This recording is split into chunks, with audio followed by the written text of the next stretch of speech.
নাম জুনমণি বন্ধু হিচাপে লগ পাইছিলোঁ আৰু ক্লাছৰ সহপাঠী হিচাপে সেয়ে আৰু কিমান বছৰ আপোনাৰ মই 1 বছৰে লগ পাইছোঁ তেওঁতো এনে ভালেই আছিল পঢ়াটো বহুত ভাল আছিল মই মানে মোৰ দেউতাৰ চাকৰি আছিল মছলপুৰত তাৰপৰা ট্ৰেন্সফাৰ হৈ আহিলে তামোলপুৰত মই ক্লাছ 10ত তাৰপিছত ক্লাছ 10ত আৰু পাওঁ মাজে মাজে তাৰমানে তেওঁ আছিল এ ছেকশ্যনত মই আছিলোঁ বি ছেকশ্যনত এই বি ছেকশ্যনৰ এ ছেকশ্যনৰ মাজত মানে কিছুমান ক্লাছত একেলগে কৰে যেনে সংস্কৃত আছিল মোৰ তেওঁৰো সংস্কৃত আছিল এই সংস্কৃতৰ ক্লাছটোত একেলগে লগ পাওঁ আৰু সেই তেনেকুৱাই এনেই মাতা বোলা তেনেকৈ নাছিল আৰু সাধাৰণ এই আহিলা গ'লোঁ সেইবিলাকেই আৰু মৃত্যু ঘটনা তদন্ত হ'ব লাগে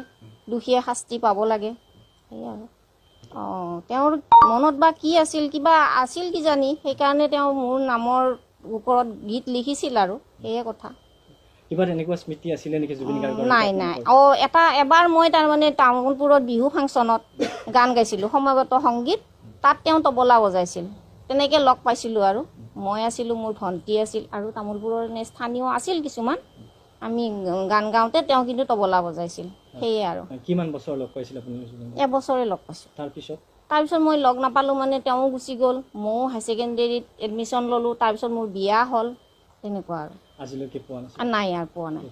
পোৱা নাই এনে প্ৰগ্ৰেম চাওঁ টিভিত দেখোঁ বা বাতৰিত ওলালেও পঢ়োঁ তেওঁৰ বিয়াৰ ফটো মোৰ বাতৰি তাৰমানে এতিয়াও আছে ঘৰত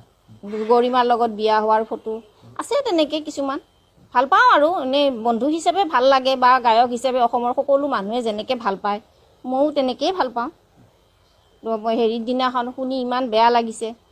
তাৰপিছত ভাবিছিলোঁ যাম আৰু চাবলৈ কিন্তু মানুহৰ বহুত ভিৰ হৈ আছে নহয় এইকেইদিন কেতিয়াবা যাম আৰু তাতে কি সোণাপুৰত যাম বুলি ভাবি আছোঁ আৰু আপোনাৰ নাম মোৰ নাম জুনমণি এতিয়া বৰ্তমান দাস আগতে গগৈ আছিল